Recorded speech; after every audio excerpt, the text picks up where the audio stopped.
The pharmaceutical industry is one of the biggest and most profitable sectors of business in the United States. Internationally, it is worth $1 trillion a year, with half of that revenue coming from North America, and it's growing larger and larger every year. But when we peer behind the curtain to see what it's really like, we see not just closets of skeletons, but warehouses full. In this video, we will look at how Big Pharma got to be the mega industry it is today, and what some of their motives may be besides maximizing profits.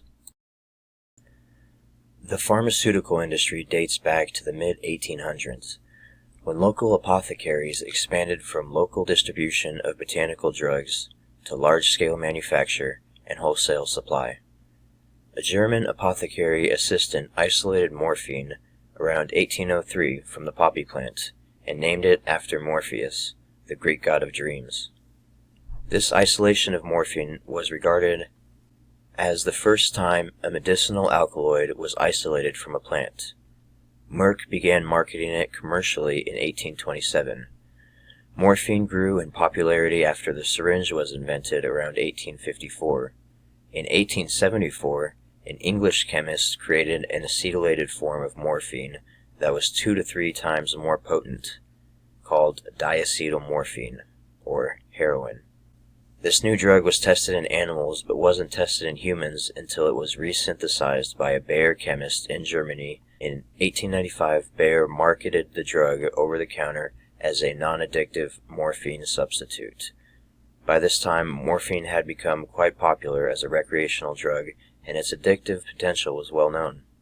In 1903, barbiturates were discovered and were patented by Bayer in 1904. Ephedrine was identified by Japanese chemists in the Mahang plant and was marketed by Eli Lilly, which led to amphetamine being manufactured and tested in 1929. Smith, Kline, and French then developed the drug as the Benzedrine inhaler. In 1907, an Eli Lilly pharmacist named John Hurdy helped influence the creation of the FDA. In fact, the 1906 law to mandate the FDA was almost word for word based on a paper written by Hurdy himself. Under the guise of hygiene and public health, Hurdy and David Starr Jordan helped give birth to American Eugenics, which led eventually to the involuntary sterilization of 60,000 Americans up to the 1970s and included barbarous medical experimentation on the public. Many prestigious universities, including Harvard and Princeton, were at the forefront of this new type of science of eugenics, which sought to eliminate undesirable portions of the population, including people of color and the handicapped. But Frederick Osborne's 1937 journal article, Development of a Eugenic Philosophy, framed it as a social philosophy, a philosophy with implications for social order.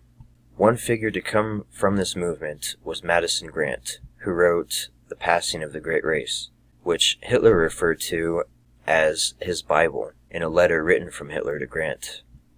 Hitler put the philosophy into action just as the book outlined, segregating the population into ghettos and giving them welfare if they agreed to be sterilized. Not only did this modern idea of eugenics originate in America under the guise of philanthropy by the Rockefeller and Carnegie funds, the Rockefeller-funded researchers were directly involved with the concentration camps in Germany, including the one where Mengele operated. Another direct funder of the Nazis was none other than George Bush's grandfather, Prescott Bush. The Rockefellers at this time saw an opportunity to use their oil industry to produce more revenue by using its oil as the manufacturing starting point for oil-based pharmaceutical drugs. It was a historic fact that it was the Rockefeller-Farben industrial complexes that were instrumental in fostering chemical-based drug treatment as the basis for healthcare. And true to form, they have been the dominant adversaries against safer, non-drug treatments. When John D. Rockefeller interlocked his American-based international empire with that of I.G. Farben in 1928, there was created the largest and most powerful cartel the world has ever known. Not only has this cartel survived throughout the years, it has grown and prospered. Eustace Mullins described very well the roots of this nightmare and how John D. Rockefeller, with the help of the American Medical Association and government officials, gained control of America's healthcare system in the early part of this century. Rockefeller's education board has spent more than $100 million to gain control of the nation's medical schools and turn our physicians to physicians of the allopathic school, dedicated to surgery and heavy use of drugs.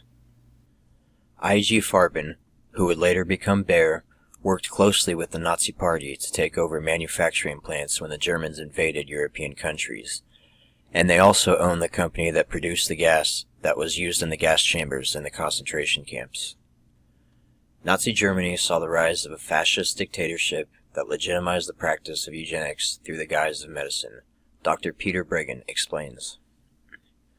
In a nutshell, psychiatry developed the first killing centers in Germany, complete with wooden soap and fake showers fed with poisonous gas.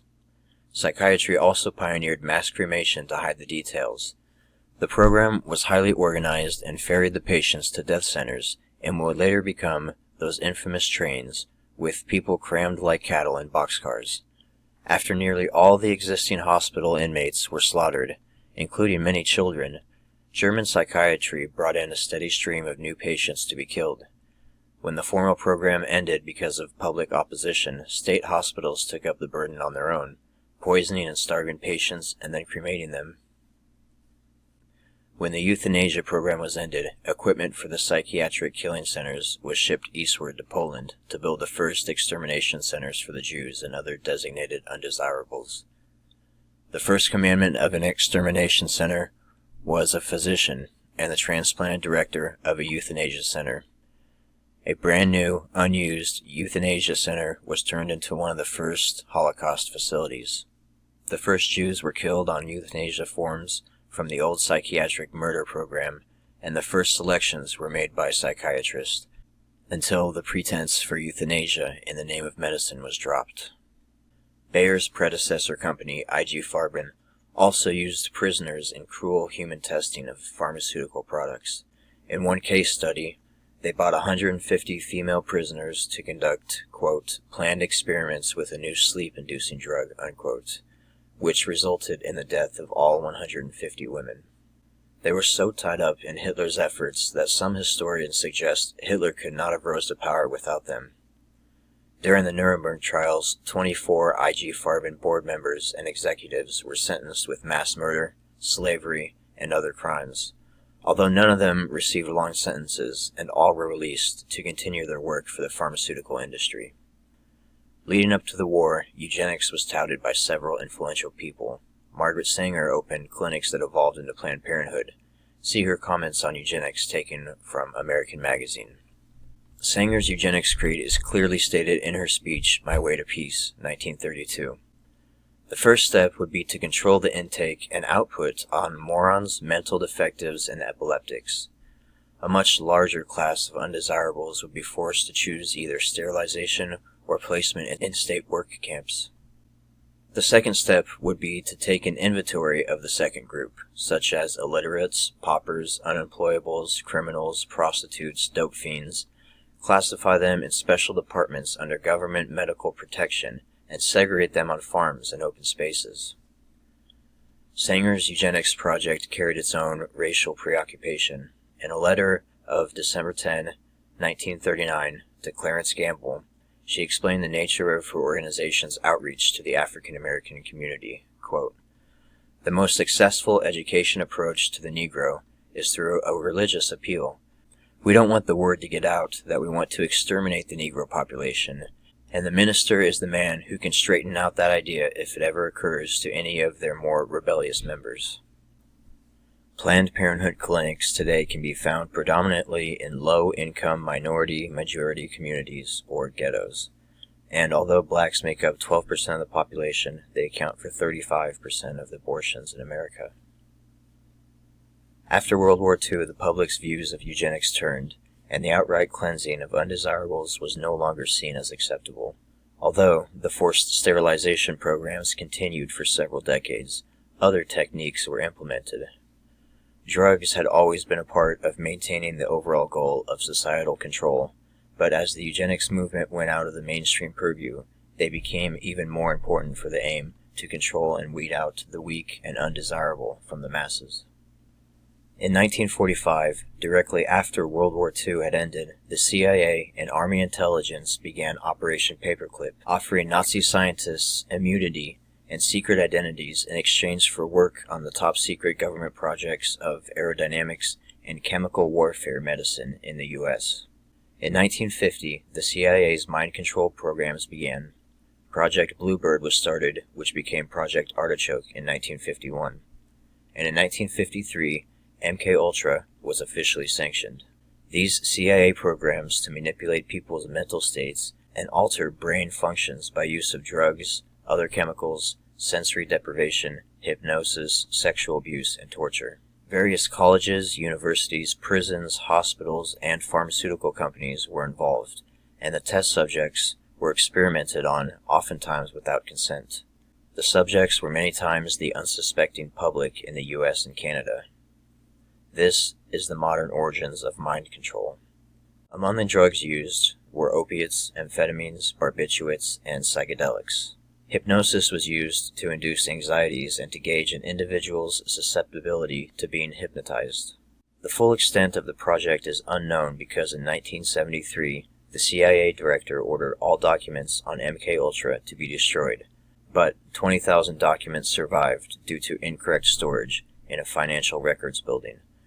Some of the experiments we do know of involved forced addiction to morphine and subsequent withdrawal, drugging with barbiturates to make one fall asleep, then administering amphetamine to wake them up to induce a type of insanity where the subject babbled and they would then be interrogated. Non-consenting subjects were lured to safe houses by prostitutes on the CIA payroll and unknowingly given LSD and monitored from behind one-way glass.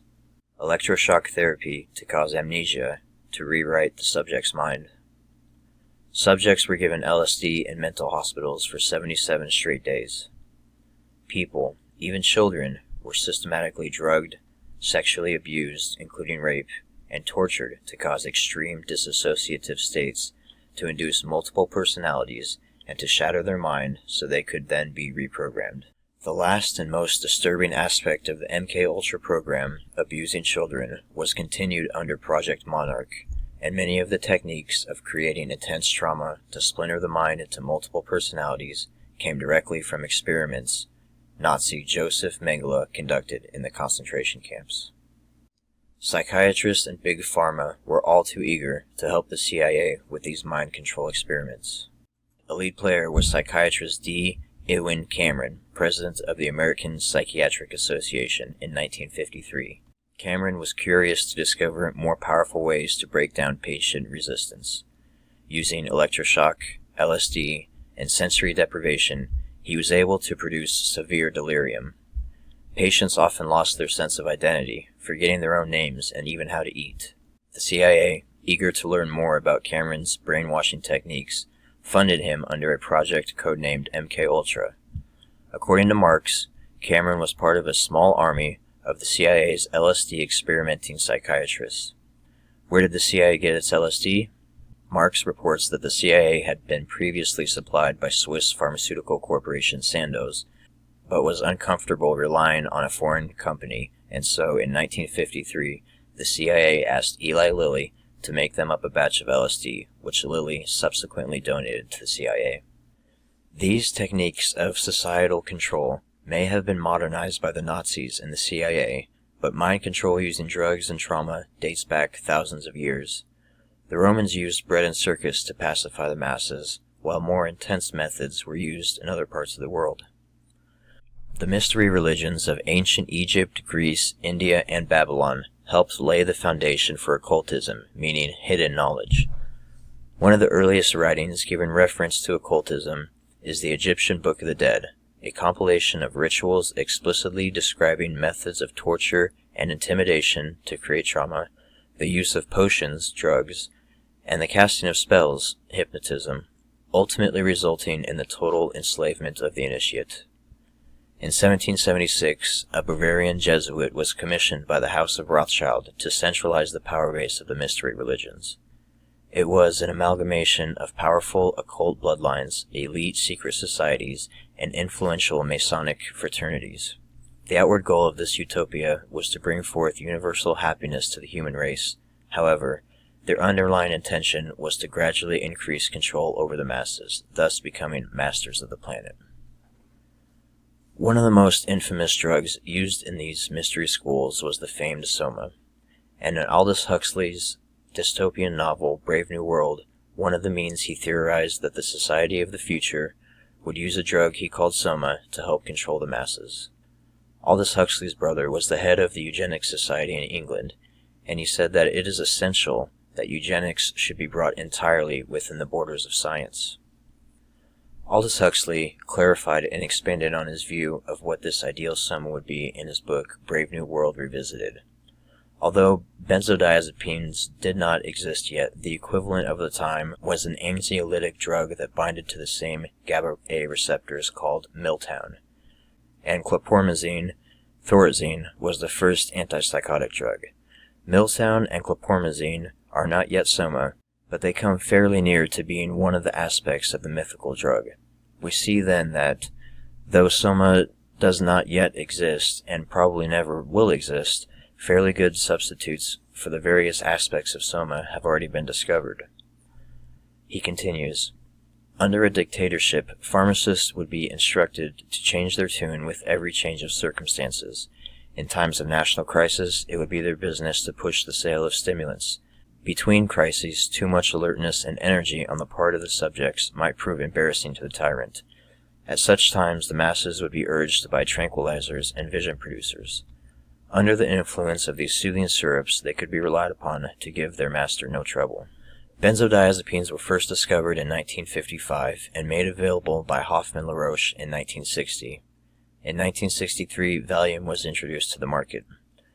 The branding of these drugs was similar to that of heroin by Bayer decades prior. By this time, addiction to barbiturates was well known, and benzodiazepines were deemed to have a safer profile. They were marketed as a new type of barbiturate that was safer for use and would not cause addiction. Although this is widely believed to be true, there were studies done that showed this was not the case. In 1961, before Valium was released to the market, a scientist named Leo Hollister did an experiment where he gave subjects that were incarcerated in the United States a benzodiazepine, and once they had taken it, he suddenly removed the drug and observed the horrific withdrawal they suffered. Some even suffered epileptic fits. The results of the test were published in Psychopharmacology, but this didn't stop the drug companies from continuing their campaigns saying the drug was safe and non-addictive, and by 1977, benzodiazepines were globally the most prescribed class of medication. By 1975, MKUltra was being disclosed to the public by the Church Committee, congressional hearings, and this plan of using drugs to pacify and control segments of the population may have seemingly been halted by the official termination of MKUltra and related mind control programs. Although there is evidence, the work just went black budget, and even the most disturbing aspects of the program continued. See the Finder's Cult, and numerous testimonies from the 1980s up to today, where people claim they have been ritually abused and mind-controlled. Either way, the use of drugs as a means of control was just getting started, and the CIA would continue to play its role in the plan. While the psychedelic movement of the 1960s and 70s was made possible in large part due to CIA efforts, with many of the movement's leaders being confirmed or rumored to be CIA assets, including Timothy Leary, Gordon Watson, Ken Kesey, and members of the Grateful Dead, the CIA was getting busy bringing hard drugs into America. The New York Times explains how the CIA was bringing these drugs into the USA. During the Vietnam War, operations in Laos were largely a CIA responsibility. The agency's surrogate there was a Laotian General Vang Pao, who commanded Military Region 2 in northern Laos. He enlisted 30,000 Hmong tribesmen in the service of the CIA. These tribesmen continued to grow, as they had for generations, the opium poppy.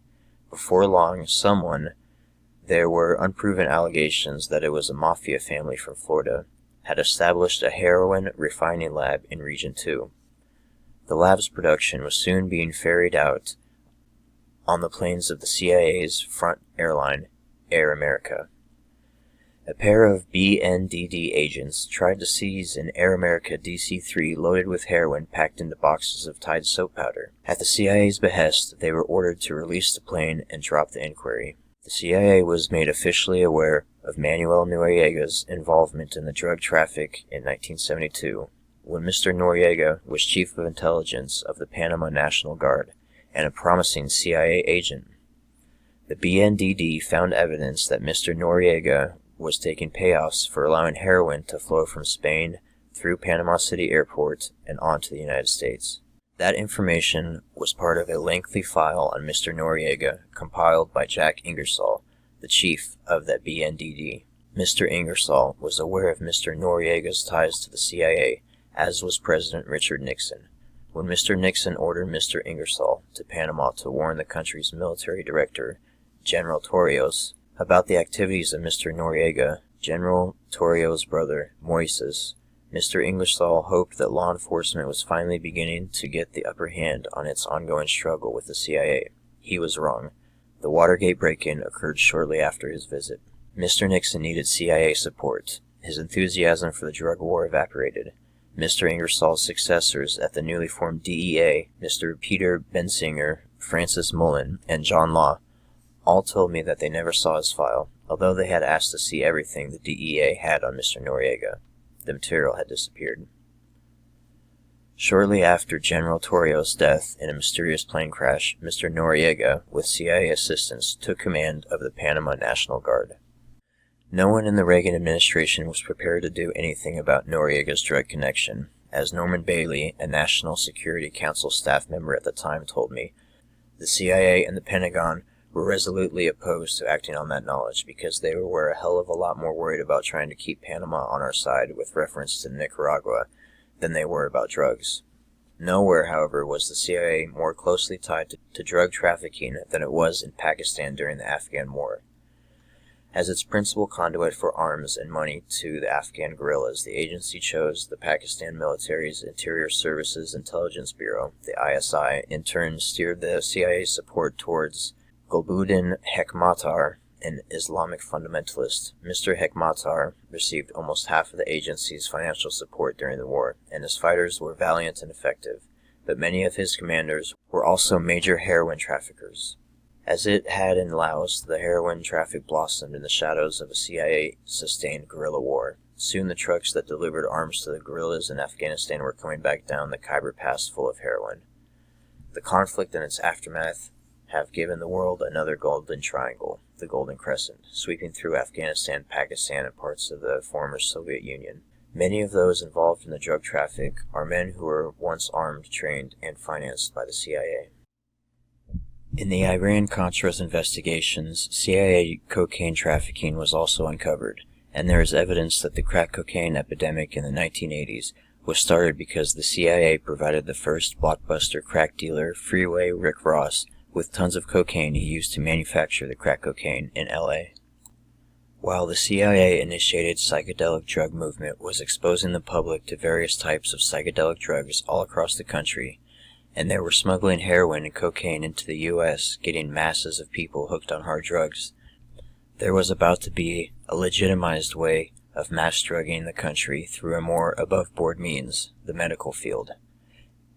In his book, Anatomy of an Epidemic, Robert Whitaker explains how Big Pharma was partnering with Psychiatry to bring these drugs to the masses. During the late 1970s, Psychiatry was worried about its survival. The public viewed its therapies as low in efficacy, and sales of psychiatric drugs were in decline. Then, in what might be called a rebranding effort, Psychiatry published DSM-3 and began telling the public that mental disorders were real diseases just like diabetes and cancer, and their drugs were chemical antidotes to these diseases, just like insulin for diabetes. That story, while it may have been false in kind, created a powerful conceptual framework for selling psychiatric medications of all types. Everyone could understand the chemical imbalance metaphor, and once the public came to understand that notion, it became relatively simple for pharmaceutical companies and their storytelling allies to build markets for psychiatric drugs of various types. They ran educational campaigns to make the public more aware of the various disorders the drugs were approved to treat, and at the same time, they expanded the diagnostic boundaries of mental disorders. After Prozac was introduced, the National Institute for Mental Health instituted its DART campaign, informing the public that depression regularly went undiagnosed and untreated. Upjohn partnered with the American Psychological Association to tell the public that panic disorder was a common affliction. In 1990, the NIMH launched its Decade of the Brain, telling the public that 20% of Americans suffered from mental disorders and thus might be in need of psychiatric medications.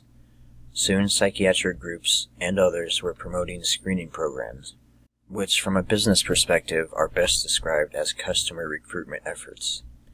NAMI, for its part, understood that its educational efforts served a commercial end, writing in a 2000 document filed with the government, providers' health plans and pharmaceutical companies want to grow their markets and to increase their share of the market.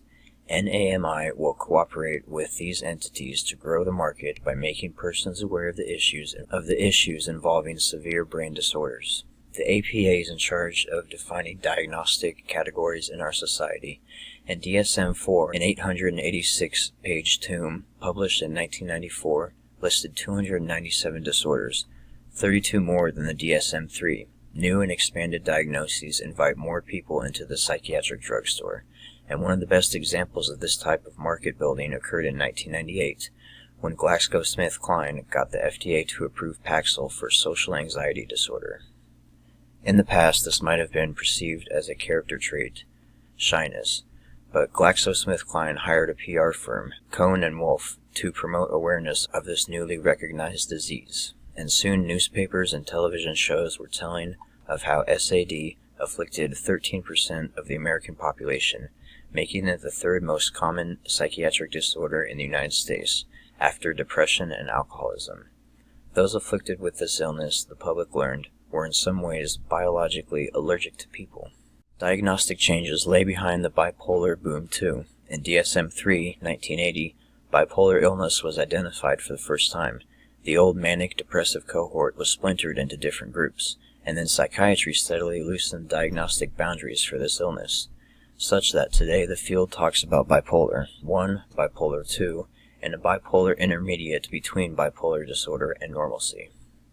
This once rare disease is now said to afflict 1 in 2% of the adult population, and if the intermediate bipolar folk are counted, 6%.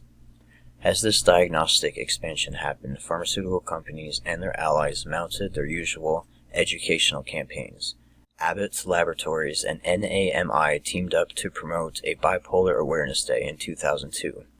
Eli Lilly joined with the Depression and Bipolar Support Alliance to launch a new online destination, bipolarawareness.com. Today, many websites offer visitors a quick question and answer test to see if they have this illness. Naturally, pharmaceutical companies want to sell their drugs to people of all ages, and they built the pediatric market for psychotropics step by step. First, in the 1980s, the prescribing of stimulants to hyperactive children took off. Next, in the early 1990s, psychiatrists began regularly prescribing SSRIs to teenagers. But that meant prepubertal children weren't being prescribed these new wonder drugs, and in 1997, the Wall Street Journal reported that the manufacturers of SSRIs were taking aim at a controversial new market, children. The drug firms were preparing their medications in easy-to-swallow forms that will be more palatable to even the youngest tykes, the newspaper said, with Eli Lilly formulating a minty liquid Prozac for the tots 2 and down. The New York Times, in its coverage of this initiative, explained quite clearly what was driving it. The adult market for SSRIs had become saturated. The companies are looking for expanded markets. Psychiatry quickly provided a medical cover for this marketing effort, with the American Academy of Child and Adolescent Psychiatry announcing that 5% of all children in the United States were clinically depressed. Many of these young patients now are inadequately treated, experts say, often leading to long-term emotional and behavioral problems, drug abuse, or even suicide, the Wall Street Journal reported. The creation of the juvenile bipolar market was a bit more complicated. Prior to the 1990s, psychiatry thought that bipolar illness simply didn't occur pre-pubertal children, or was extremely rare. but children and teenagers prescribed stimulants and antidepressants often suffered manic episodes, and thus pediatricians and psychiatrists began to see more youth with bipolar symptoms. At the same time, once Janssen and Eli Lilly brought their atypical antipsychotics to market, they were looking for a way to sell those drugs to children. And during the mid-1990s, Joseph Biederman at Massachusetts General Hospital in Boston provided the diagnostic framework that made that possible. In 2009, while being deposed in a legal case, he explained his handiwork. All psychiatric diagnoses, he said, are subject in children and in adults. As such, he and his colleagues decided that children, who in the past had been seen as having pronounced behavioral problems, should instead be diagnosed with juvenile bipolar illness. The connections that we see in front of us are reconceptualized, Biederman testified. These children have been called in the past conduct disorder, oppositional defiant disorder. It's not that these children did not exist, they were just under different names. Biederman and his colleagues decided that severe irritability or affective storms would be the telltale signs of juvenile bipolar disorder, and with this new diagnostic criteria in hand, they announced in 1996 that many children diagnosed with ADHD were in fact bipolar or else comorbid for both illnesses. The illness was a much more common condition than was previously thought, often appearing when children were about 4 or 5 years old, Biederman said. Soon, parents in the United States were reading newspaper articles about this newly recognized illness and buying The Bipolar Child, a book published by Random House in 2000. Child psychiatrists, meanwhile, began treating it with atypical antipsychotic. That was the marketing machinery that lured more and more Americans into the psychiatric drugstore. As new drugs were brought to market, disease awareness campaigns were conducted, and diagnostic categories were expanded. Now, once a business gets a customer into its store, it wants to keep that customer and get that customer to buy multiple products, and that's when the psychiatric drug trap kicks in. The broken brain story helps with customer retention, of course, for if a person suffers a chemical imbalance, then it makes sense that he or she will have to take the medication to correct it indefinitely, like insulin for diabetes, but more important, the drugs create chemical imbalances in the brain, and this helps turn a first-time customer into a long-time customer, and often into a buyer of multiple drugs.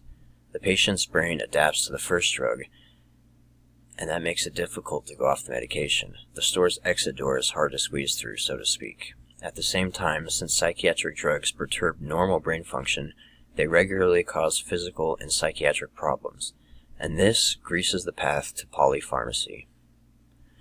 The hyperactive child is put on a stimulant that rouses him down during the day. At night, he needs a sleeping pill to go to sleep, and atypical causes people to feel depressed and lethargic. Psychiatrists may prescribe an antidepressant to treat that problem. Conversely, an antidepressant may stir a bout of mania. In that case, an atypical antipsychotic may be prescribed to tamp down the mania. The first drug triggers a need for a second, and so on. Eli Lilly even capitalized on this fact when it brought Zyprexa to market.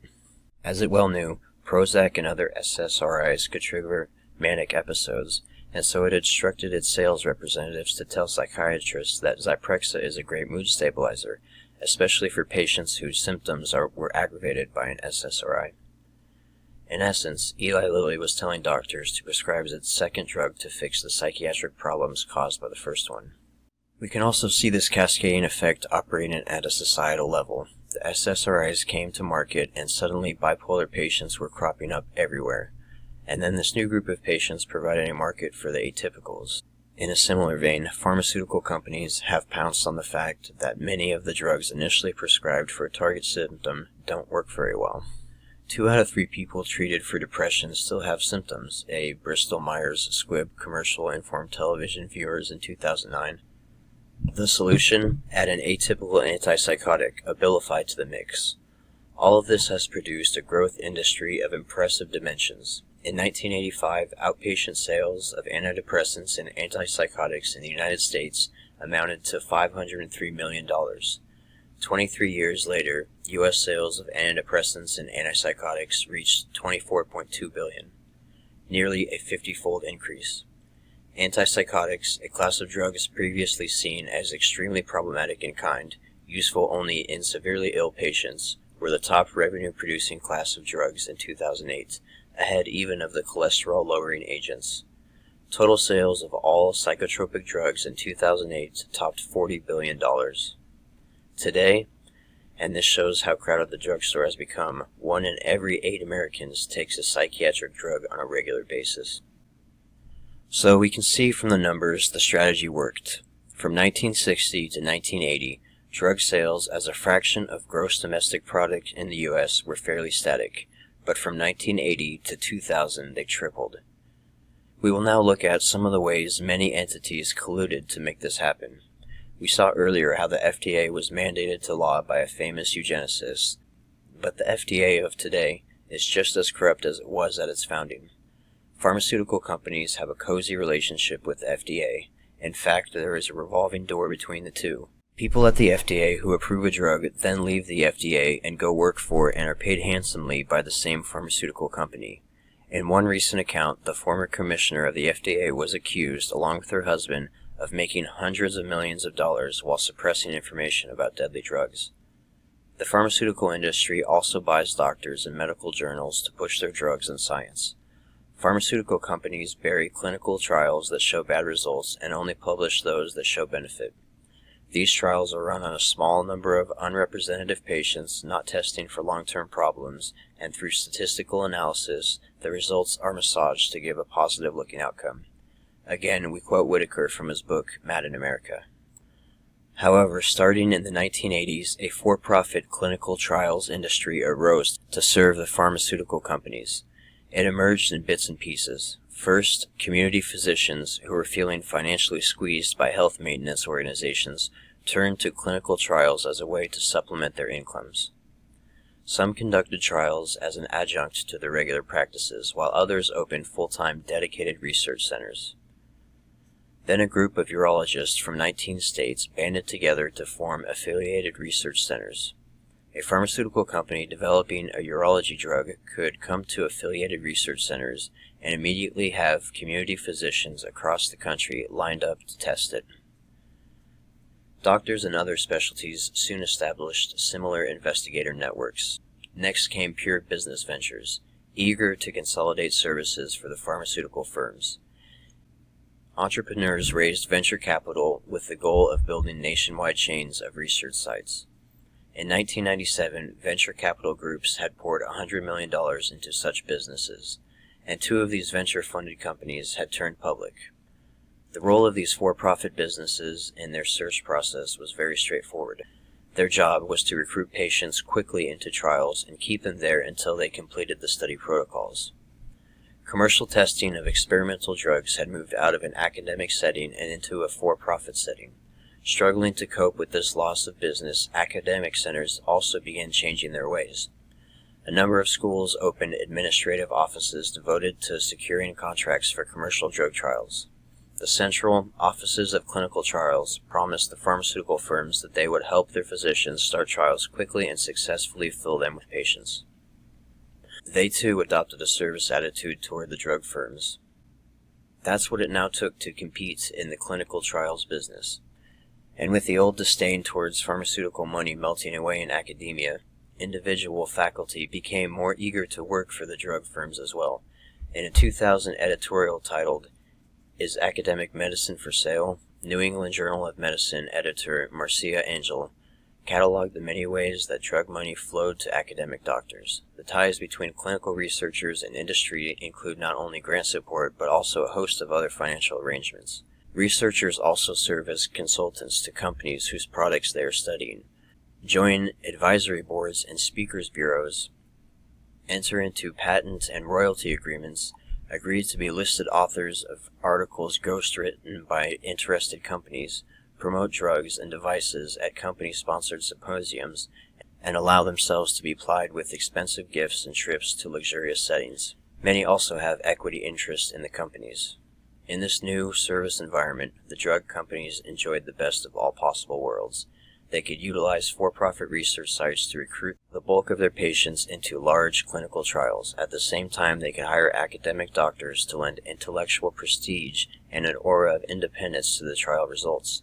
Together, These services produced the perfect package. The pharmaceutical companies could get their trials done quickly, the public would see the names of the academic physicians on the published articles, and all the while, they would control every aspect of the drug testing process. They could, for instance, design their protocols without having to worry that academic doctors would insist on changing them. And that meant that it would now be easier for them to set up trials biased toward their own drugs. Big Pharma is further able to push drugs and profit on the public at large by advertising on television and media. Watch any mainstream news source and it's filled with pharmaceutical advertising. Not only is this a conflict of interest with the media, as it discourages them from speaking out against their funders when a drug is causing side effects or deaths, it makes the media less likely to point these things out. It is also plainly not an effective way of getting the right drugs to people. America is one of only 2 countries that allows advertising by pharmaceutical companies to be done direct to customers in this way. In a recent attempt to crack down on this type of advertising, the FDA pushed back and said they are considering allowing even more leeway for the drug companies to pitch prescription meds in media. Advertising spending is reaching record highs in the U.S., with the pharmaceutical industry being one of its largest contributors. Just considering television, 187 commercials for about 70 prescription medications have collectively aired almost 500,000 times since the start of 2018, and to do that, drug companies shelled out $2.8 billion. Big Pharma also lobbies to influence people in government to stop them from cracking down on their unethical practice, and in turn influence how the laws of the future can benefit them.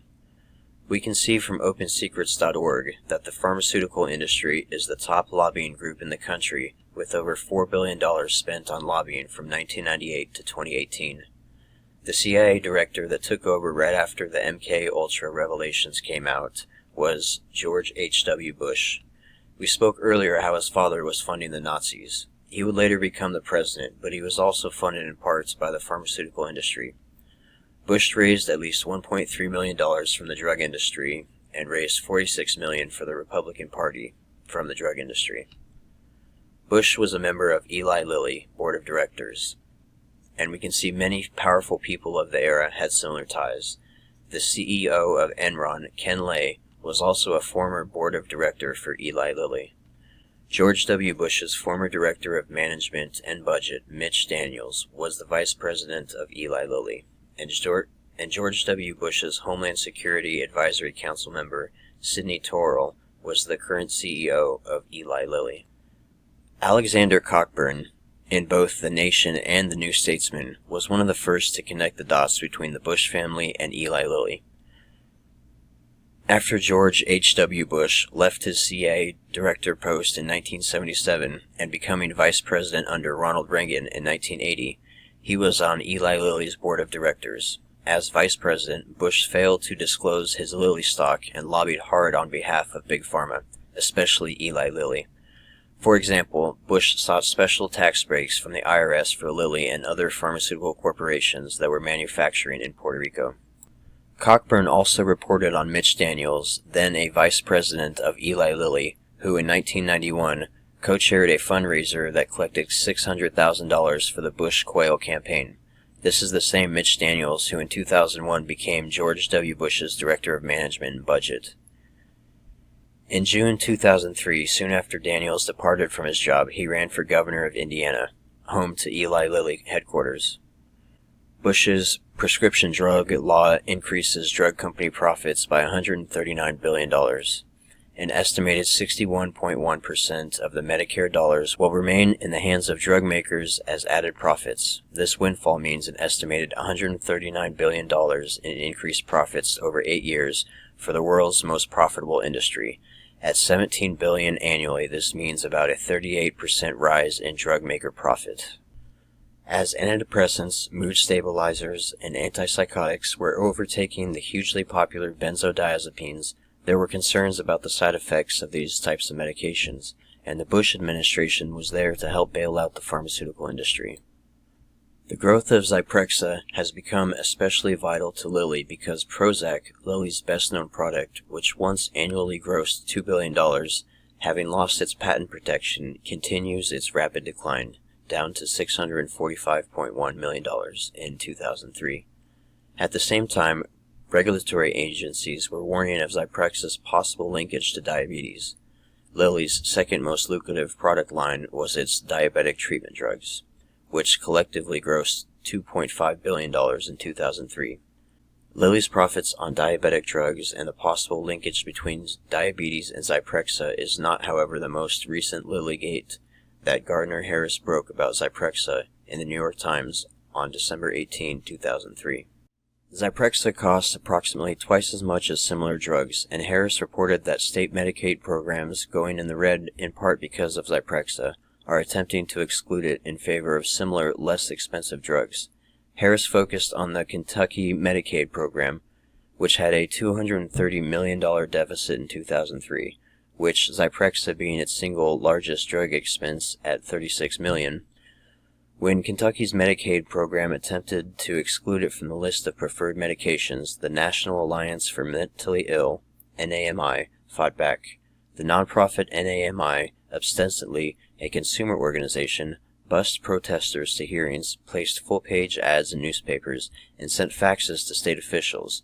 What NAMI did not say at the time was that the buses, ads, and faxes were paid for by Eli Lilly. Ken Silverstein in Mother Jones in 1999 reported that NAMI took $11.7 million from drug companies over a 3.5-year period from 1996 through 1999, with the largest donor being Eli Lilly, which provided $2.87 million. Eli Lilly's funding also included loaning NAMI a Lilly executive who worked at NAMI headquarters but whose salary was paid for by Lilly through NAMI's linkage to Lilly is a scandal to psychiatric survivors, whose journal Mind Freedom published copies of Big Pharma checks to NAMI. The story didn't have the widespread shock value that would elevate it to Lillygate status. In 2002, Eli Lilly flexed its muscles at the highest levels of the U.S. government in an audacious Lillygate. The event was the signing of the Homeland Security Act, praised by George W. Bush as a heroic action that demonstrated the resolve of the greatest nation to defend our freedom, our security, and our way of life. Soon after the act was signed, the New York Times columnist Bob Herbert discovered what had been slipped into the act at last minute, and on December 25, 2002, he wrote, "Buried in this massive bill, snuck into it in the dark of night by persons unknown, was a provision that, incredibly, will protect Eli Lilly and a few other big pharmaceutical outfits from lawsuits by parents who believe their children were harmed by thimerosal." In early 2003, 60 Minutes 2 aired a segment on Lillygate and Prozac. With Prozac's patent having run out, Eli Lilly began marketing a new drug, Prozac Weekly.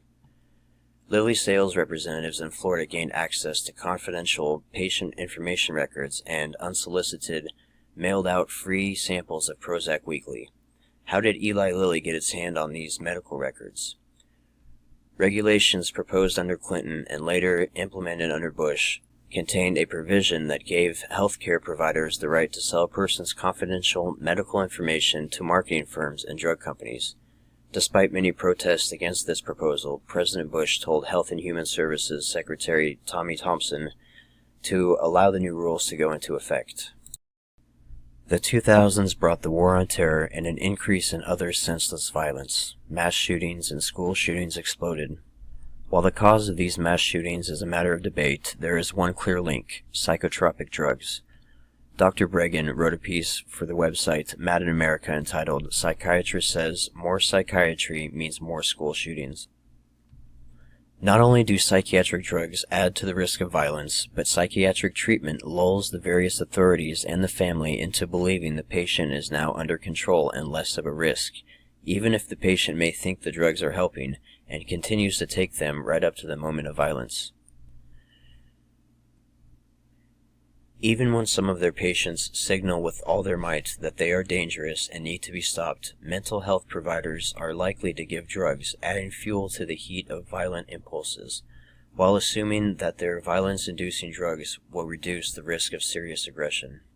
Business Insider reported that no less than 27 international drug regulatory agencies have issued warnings about the dangerous side effects of these drugs, and over 1,500 individual cases of psychotropic drug-induced homicidal ideation have been reported to the Food and Drug Administration's MedWatch program. The FDA admits that less than 10% of all the adverse effects of psychiatric drugs are actually reported to MedWatch. If one were to assume that 5% of all such effects are reported, a total of 30,600 instances of homicidal ideation, actual homicide, could be directly linked to the use of psychiatric drugs. One of the most shocking of all mass shooting incidents in which the shooter had a history of psychiatric drug use was the October 3, 2017 incident at the Las Vegas Music Festival, where shooter Stephen Paddock killed 59 people and wounded a further 500. It has subsequently emerged that the 64-year-old Paddock had been prescribed the dangerous, mind-altering, sedative hypnotic drug diazepam, which several studies have confirmed can cause violence, aggression, homicidal ideation, and risk of suicide attempts. One figure predicted this rise in school shootings and also predicted months before the September 11 attacks that the CIA apparatus was about to create an attack and blame it on Osama bin Laden. In his 1991 book, Behold a Pale Horse, William Cooper wrote, "The government encouraged the manufacture and importation of firearms for the criminals to use. This is intended to foster a feeling of insecurity, which will lead the American people to voluntarily disarm themselves by passing laws against firearms. Using drugs and hypnosis on mental patients in a process called Orion, the CIA inculcated the desire in these people to open fire on schoolyards." This era also saw more of the same we have seen earlier related to CIA drug dealing and MK-Ultra-like mind control programs. The heroin use in the U.S. of the 1970s exploded due to the CIA importing the drugs from Vietnam after we went to war there, and continued as the U.S. backed the Afghanistans as they fought the Russians in the 1980s. In the 2000s, we once again see the rise of heroin importation into the United States as America invades Afghanistan, and it has been reported that the U.S. not only guards the poppy fields, it also protects the drug cartels there. Afghanistan supplies half of the heroin used by Americans, and in 2001, right before we invaded, the Taliban banned the growing of poppies that are turned into heroin, and this nearly eradicated the growing of poppies there. After the U.S. invaded, the crop exploded and is still being guarded by the troops today. This has helped fuel, along with the liberal prescribing of opiate pharmaceutical drugs, 1 in 3 U.S. adults were prescribed opiates in 2015, the national emergency of record opiate addiction we see in America today. We can see plainly the techniques developed by the CIA and psychiatrists under MK-Ultra, again used in plain sight in Guantanamo Bay, including sensory deprivation and isolation, manipulation of perception by providing excess stimulation and drugs, exhausting the subject via starvation and making the subject naked and exposing them to extremely cold or hot conditions, inducing illness by drugs, extreme repetition, overexertion, threats to cause anxiety and despair, demeaning conditions, dirty living conditions, and being harassed by attack dogs, and outright torture, including simulated drowning, waterboarding, and sexual exploitation, including rape, even of minors, by military personnel. Other methods were forcibly drugging with antipsychotic, mind-altering drugs. All these techniques of torture, like in Nazi Germany, were administered and under the discretion of psychiatrists and doctors. The monstrous failures of the healthcare industry are evident. In fact, the third leading cause of death in the U.S. is medical error, but this figure doesn't include all the harm unreported or unknown as a result of mass prescribing of these medications.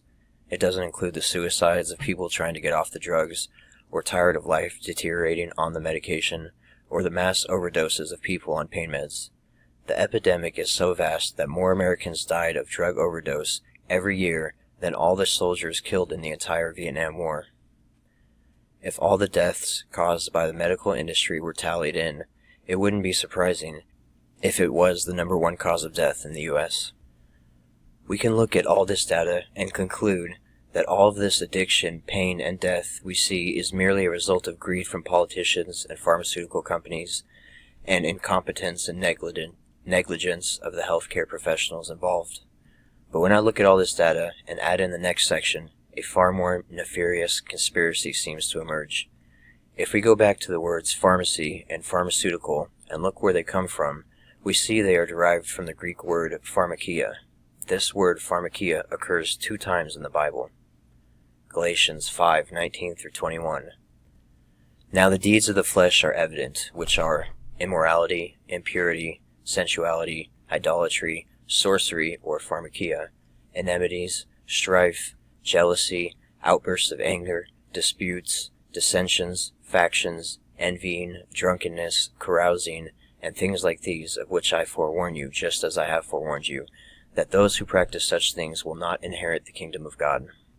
And in Revelation 18:23, and the light of a lamp will not shine in you, great city of Babylon, any longer, and the voice of the bridegroom and bride will not be heard in you any longer, for your merchants were the great men of the earth, because all the nations were deceived by your sorcery, pharmakia.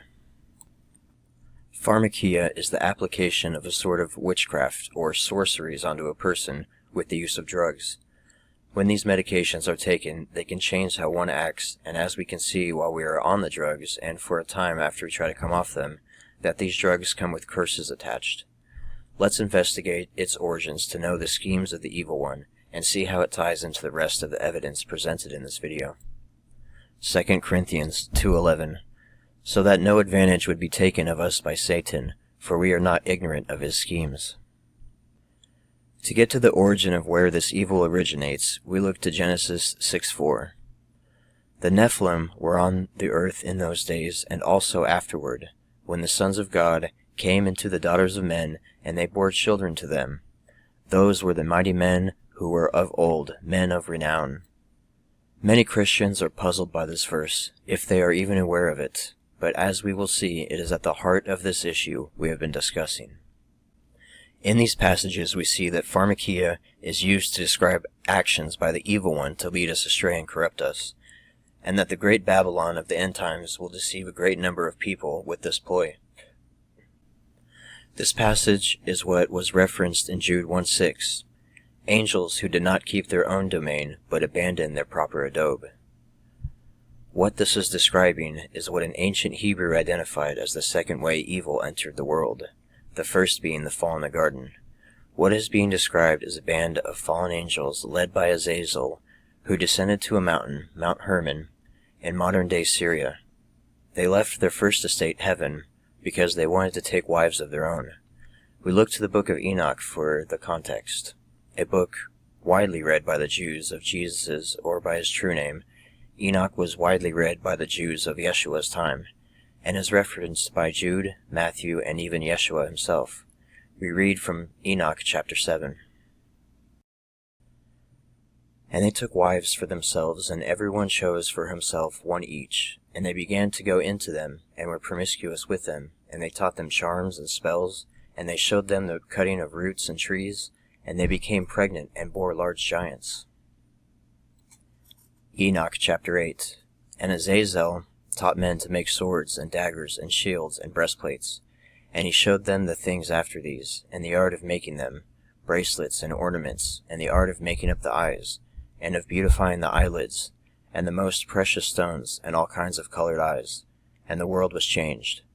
And there was great enmity, and much fornication, and they went astray, and all their ways became corrupt. And Mazarach taught all those who cast spells and cut roots, Armoros, the release of spells, and Barikel, astrologers, and Kokebel, portents, and Tamiel taught astrology, and Azradel taught the path of the moon, and the destruction of men cried out, and their voices reached to heaven. The cutting of roots and teaching of enchantment was the origin of pharmakia. So significant was this introduction of occult knowledge that the ritual in the Feast of Atonement in Leviticus 16 ascribes all sin to Azazel. These fallen angels taught the first pharmakia to humans and their descendants, along with other things they weren't meant to know, like making implements of war and how to perform abortions. We see a reference in Genesis 6 to the Nephilim, and calls them the mighty ones of old, and they are described later as giants. The same ones attempting to bring about the one-world religion and government believe these fallen angels and their giant offspring were a good force on the earth and actually created a utopia on the earth in those days. They believed the gods of ancient Egypt and Greece were these beings, and what they are attempting to do is bring back that golden age, the new Atlantis.